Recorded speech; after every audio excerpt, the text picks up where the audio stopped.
All right, so just to finish up, I have some DIY photography tips, some recommendations, and if you're a pro photographer already, you can probably skip this section, but let's get into some of the details on how to take photography that you won't regret.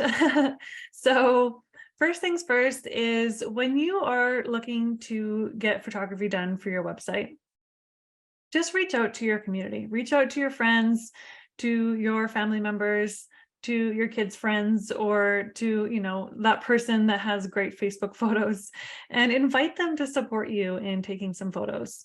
If this is not your strong suit, don't do it alone. Secondly, the Aeracura community is a place where I envision having lots of resources and connections that you can make to do something like this with, a values aligned entrepreneur. So keep that in mind and check back on our community updates.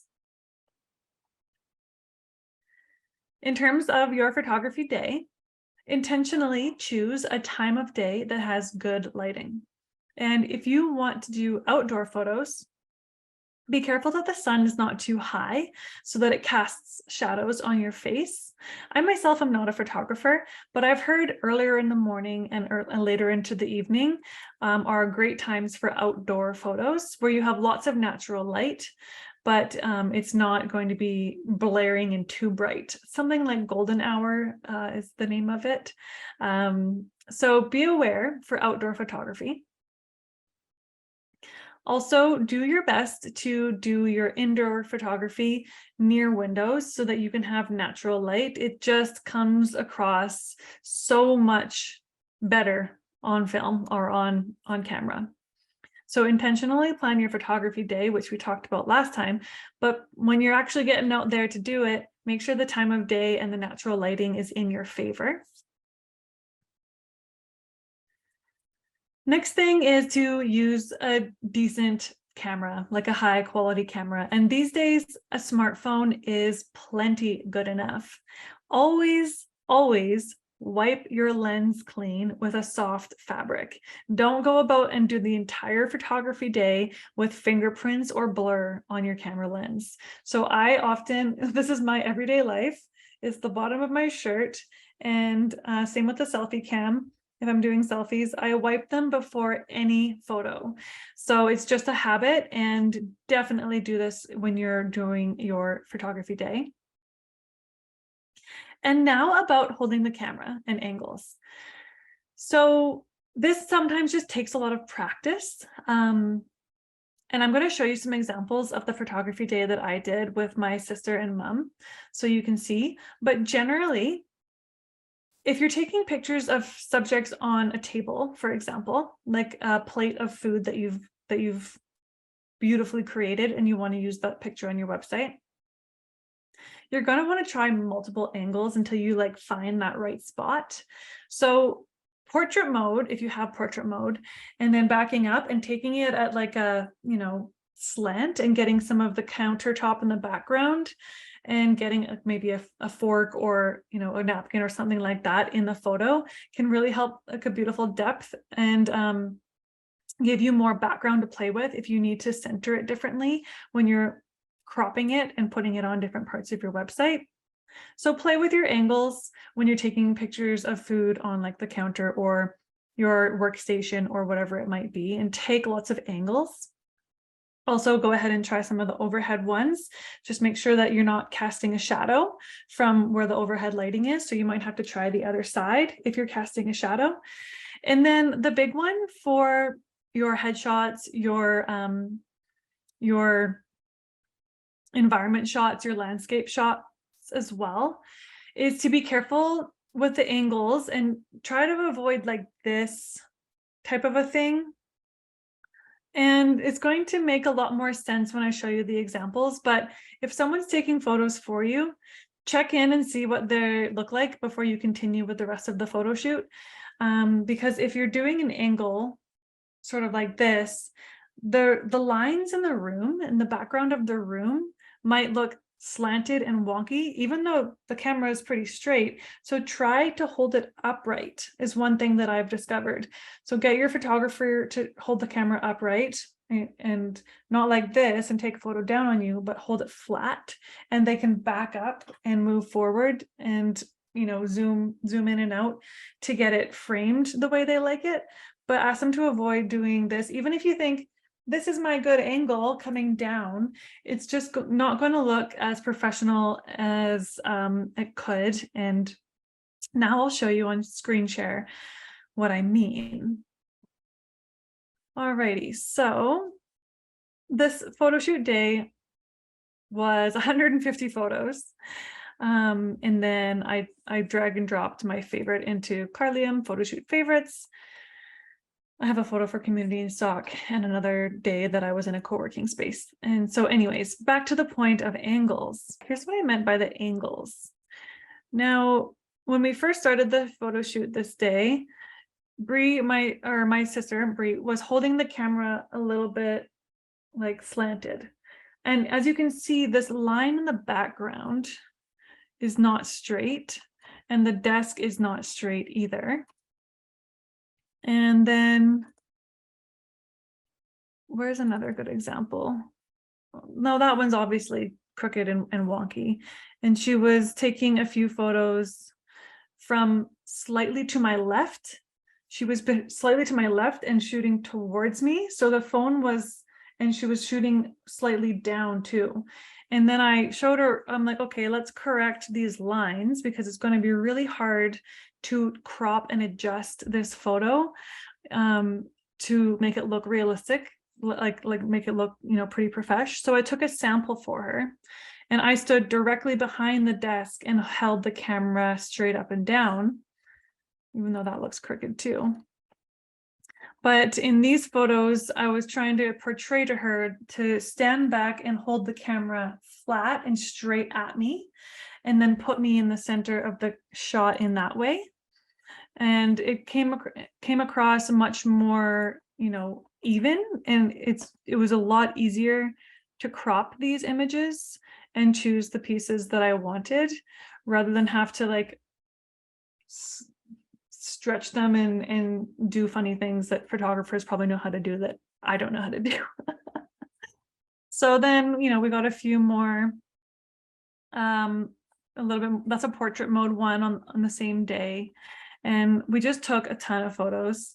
And, you know, then I got me standing up and looking away with my computer. And that's what I was able to cut out for one of my services. Like I really liked just my hands, the "You Are Beautiful" sticker, like all of the, you know, the jewelry that I bought in markets that have memories, like a Mexico glass in the background with water. Like it's a lot of the things that I feel represent me in that photo. So it's my brand essence coming through. We did a whole bunch of my hands writing. You can see on the side there, and pretending to write and holding a glass of water, pretending to type. And so there's tons of those ones too. Not every angle works out. Some of them are blurry, but it's good to have a good collection. And then I made a funny face. And that was, you know, just having fun with it. So the whole angle thing, I hope that it's kind of coming through. You know, at first, the camera is not flat there. The top is the tip of the top of the camera is pointed downwards on me. Whereas when the camera is held straight, just trying to find one that's more appropriate. But then when I got her to stand directly behind the desk and put me in the middle of where she was, it just worked so much better with very minimal editing necessary. I didn't have to edit these photos all that much. Now, I probably could have taken my website to the next level and edited my photos better, but that was a little beyond my skill set at the time and still is. So I just relied on a high quality camera and natural lighting to get the effect, the professional filter effect that I wanted. So that's all I have to say about angles. As you can see, there's, so many photos in here. We did an outdoor segment first and then an indoor segment all on the same day. So I had the same like hairdo in the outdoor ones and the indoor ones. I had a different outfit on, which it's nice to have a different outfit for a couple of your different sets of shots. Here's one that was a really cool portrait mode where I can, add text there. And I just really like the crows in the background. Anyways, the size of an iPhone photo like this, dimensions, you can see here, over here, 3,000 tall by 4,000, 3,000 wide by 4,000 tall. So all your original iPhone images are going to have great dimensions for cropping and resizing, and like you can choose, you can crop and just use this part and it's still lots of pixels, like it's still large enough to not get blurry. If you crop all that other stuff away, you still have a headshot there. So you don't need to have all your photos perfectly zoomed in. You can always crop them later if they're a high quality photo. But then I was able to choose my favorites and put them in here. And then I took all of those large originals and I popped them into Photoshop, which I have, but you can pop them into Canva and drop them into the appropriately sized canvases, and then download them and export them in the nice smaller size. And then the last step before you put them on your website is to always rename the image. Do not put IMG 4600 on your website. Put, Carly EM WLN consult, Carly EM WordPress project, WordPress management, Carly EM WordPress training. So put your brand name or your website name, whatever it is, your full name, dash descriptive element, and better yet, if your descriptive element contains your keywords, so that if someone types project WordPress management into Google for some odd reason, I probably could have chosen better keywords there. But if I was Carly, if this was my nutritionist offering, I would say Carly EM gluten-free holistic nutritionist, or Carly EM holistic nutritionist for celiac in my title of my imagery. And then there's a better chance that someone finds you, because they might type nutritionist for celiac into Google and your photo might show up in the image recommendations, and they click on your photo and they land on your website, or they save your image onto their computer because they really like, they really like this image that you put on your website, and they right click it on the website. They might go and right click it on your website, save as, and then community Carly EM creative. So there's my brand name now saved on their desktop. So if they're like, oh, where did that photo come from? Oh, where's that? Who's that? Then they can, find me again, and it jogs their memory of me again. So the moral of the story is always rename your images before they go on your website, with at the very minimum your brand. And then also always, always, always use the appropriate size for your purpose. And that will just come down to you taking the reins and doing some Googling and web searching to figure out what sizes you need. But at the end of the day, what we want is a huge library of inspiring photos, mood board items, and photos that come across as your essence.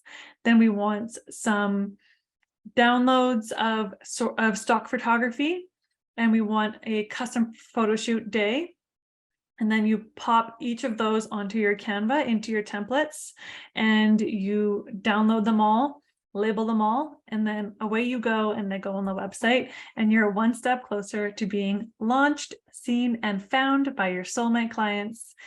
Thank you so much for joining for this masterclass. And if you have anything that needs clarification, or if you want support in planning or resizing, anything along those lines, I am here for you. You can always add consultations onto these classes. I want to co-create, I want to support you, and I want you to be published ASAP. So again, reach out if you have any comments, questions, or you just want to connect, and we'll see you next time.